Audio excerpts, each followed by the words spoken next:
Bentrovati.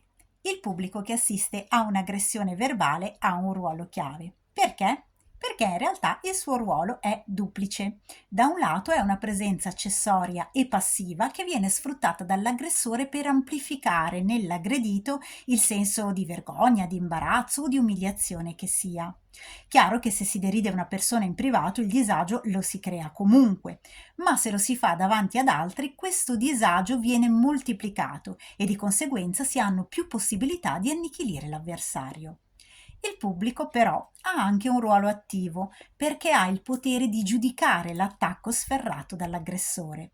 Cosa vuol dire? Se il pubblico partecipa, ad esempio applaude oppure si accoda in qualche modo all'aggressione verbale avallandola, allora l'aggredito verrà messo in ancora maggiore difficoltà perché oltre all'umiliazione pubblica si troverà da solo non contro un singolo, ma contro un gruppo.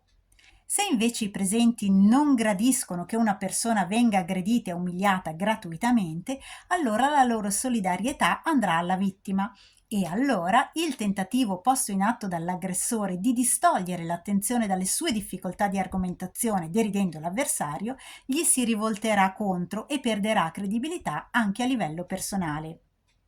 Di conseguenza tenderanno a screditarsi anche le posizioni che sosteneva.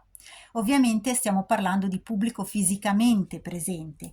Chiaro che se ad esempio l'aggressione avviene in uno studio televisivo e il pubblico è a casa, allora sicuramente esso potrà essere usato per amplificare il disagio nella vittima perché comunque la si deride davanti a tutti. Ma il responso sull'accettazione o meno di tale aggressione da parte del pubblico si avrà, se si avrà, solo in un secondo momento, cioè quando esso potrà in qualche modo agire manifestando il suo dissenso. Per fare un esempio, un produttore di qualsiasi cosa aggredisce un interlocutore appunto durante una trasmissione televisiva.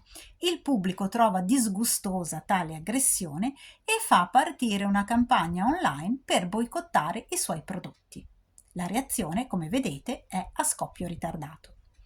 La prossima volta ci concentreremo su come difendersi dalle aggressioni verbali e anche su come usarle a nostro vantaggio per diventare più forti. Ma per oggi il nostro tempo è esaurito. Vi abbraccio!